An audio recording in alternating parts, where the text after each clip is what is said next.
تو یقین محکم جسے کہا نا، یقین محکم یوں پیدا ہوتا ہے کہ جب معاشرے کی طرف سے رسپانس نہیں ملتا، آپ پھر بھی اپنی بات پر کھڑے رہتے ہیں، تو آپ کے اندر اس کنوکشن پیدا ہوتی ہے، کمٹمنٹ پیدا ہوتی ہے اس نظریے کے ساتھ۔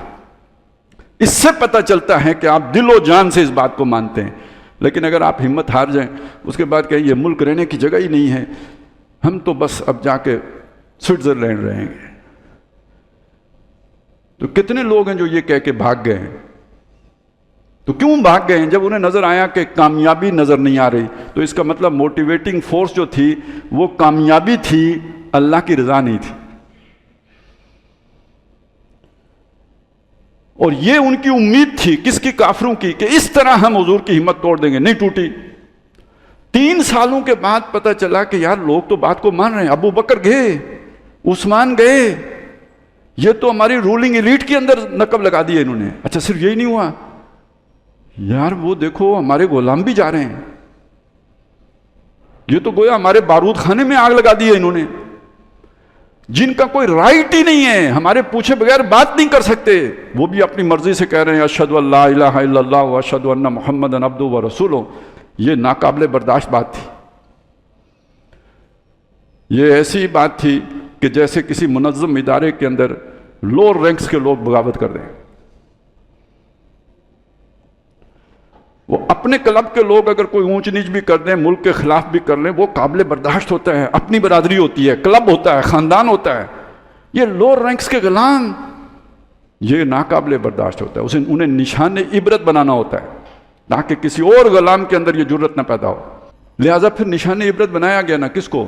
حضرت بلال کو، کس کو؟ خباب ابن الارت کو، کس کو؟ آل یاسر کو۔ اور اس کے پیچھے ایک اسٹریٹجی بھی تھی، ایک حکمت عملی بھی تھی۔ نشان عبرت بنا کے باقیوں کو ڈرا دو اور ان کو وائلنٹ کرو۔ عمر بھی ہے نا ان کے ساتھ، جو شیلے آدمی ہیں، غیرت مند انسان ہیں۔ جب ہم تشدد کریں گے بلال پر، حضرت سمیہ پر، تو جب وہ غیرت کھا کے آئیں گے تو ہمیں جواز مل جائے گا ان سب کو سمیش کرنے کا۔ یہ بات نوٹ کیجئے، آپ کو انقلاب کے راستے کی مزاحم طاقت جو ہوتی ہے وہ طاقتور ہوتی ہے۔ آپ ایک ایگزسٹنگ سسٹم کو ہٹانے کے پیچھے در پہ ہوتے ہیں نا، تو طاقتور کون ہے؟ سسٹم۔ اس کی یہ کوشش ہوتی ہے کہ آپ وائلنٹ ہوں تاکہ اسے جواز ملے آپ کو سمیش کرنے کا۔ نبی صلی اللہ علیہ وسلم نے یہاں پہ ہمیں یہ رہنمائی دی ہے، اگر ہم سیکھیں وہ رہنمائی، تو جب تک آپ کے پاس طاقت نہیں ہے آپ نے وائلنس کی طرف نہیں جانا ہے، تشدد کی طرف نہیں جانا ہے، عدم تشدد کی پالیسی رکھنی ہے۔ اگر کسی کے چھیتڑے اڑ جاتے ہیں تو برداشت کرو، وہ بھی برداشت کریں، تم بھی برداشت کرو۔ آخر دیکھیں یہ جو آیتیں آئی ہیں، ام حسبتم ان تدخلوا الجنۃ ولما یاتکم مثل الذین خلوا من قبلکم، تم نے کیا سمجھا تھا جنت چلے جاؤ گے؟ ابھی تم سے پہلے جو لوگوں پر بیتی ہے وہ تم پہ بیتی ہی نہیں ہے۔ احسب الناس ان یترکوا ان یقولوا آمنا، کیا لوگ یہ سمجھے تھے کہ وہ صرف ایمان لانے کا دعویٰ کرنے پر چھوٹ جائیں گے اور بچ جائیں گے؟ وَهُمْ لَا يُفْتَنُونَ، جانچے نہیں جائیں گے۔ ان آیات کا پس منظر کیا ہے کہ جب یہ ماریں پڑ رہی ہیں تو لوگوں کے دل میں خیال آ رہا ہے کہ ہم حق پر نہیں ہیں، حق پر ہیں تو ہمارے ساتھ یہ کیوں ہو رہا ہے؟ اللہ کی مدد کیوں نہیں آ رہی؟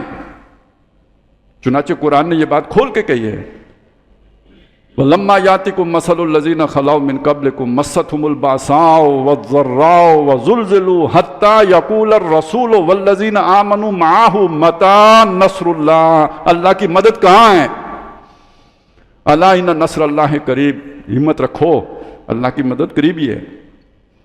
لیکن پہلے تمہاری جانچ ہوگی، پرکھ ہوگی، تمہیں جانچا جائے گا، پرکھا جائے گا، یہ ماریں برداشت کرتے ہو یا نہیں؟ اللہ والے ہو، یہ اسی سے تو پتہ چلے گا کہ اللہ کے لیے کتنی مصیبتیں جھیلتے ہو۔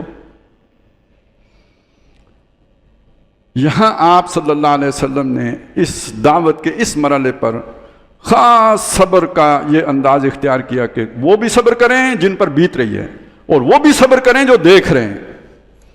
حضرت عمر بھی صبر کریں کہ جوابی کارروائی نہ کریں، اور آل یاسر بھی صبر کریں۔ وہ بھی جب بیچارے کہتے حضور سے شکایت لگاتے تو حضور فرماتے اصبروا علی یاسر، اے یاسر کے گھر والوں صبر کرو، ان موعدکم الجنہ، تمہارے وعدے کی جگہ جنت ہے۔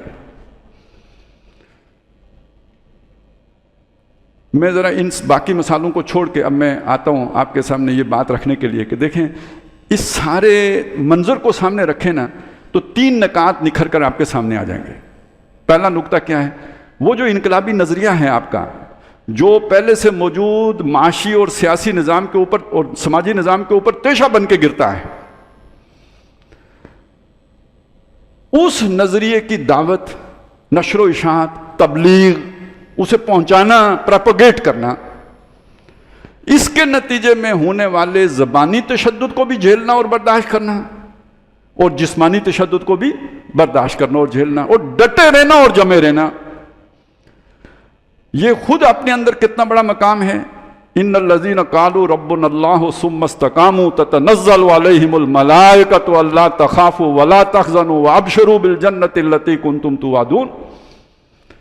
جن لوگوں نے کہا ہمارا رب اللہ ہے، پھر اس پر جم گئے، یہ ساری مصیبتیں جھیلی، ڈٹے رہے، استقامت کا مظاہرہ کیا، ان پر فرشتے اترتے ہیں یہ پیغام لے کر، نہ تمہارے لیے کوئی خوف ہے، نہ تم غم کرو، اور اس جنت کی خوشخبری حاصل کرو جس کا تم سے وعدہ کیا جاتا تھا۔